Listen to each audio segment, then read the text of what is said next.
Nửa đêm nghe tiếng chó tru, bạn có thấy lạnh sống lưng không? Dân gian thường bảo chó tru là điểm báo chẳng lành, nhưng sự thật là gì? Dưới góc nhìn khoa học, đó là tiếng lòng của cún.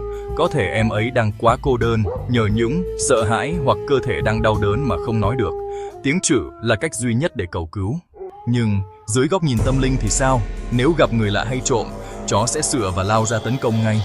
Nhưng nếu nó chỉ đứng im, xù lông, mắt nhìn chăm chăm vào một góc tối và tru lên liên hồi, thì rất có thể nó đang cảnh báo về một vị khách không mời mà mất thường bạn không nhìn thấy được. Dù là lý do gì, đừng vội sợ hãi.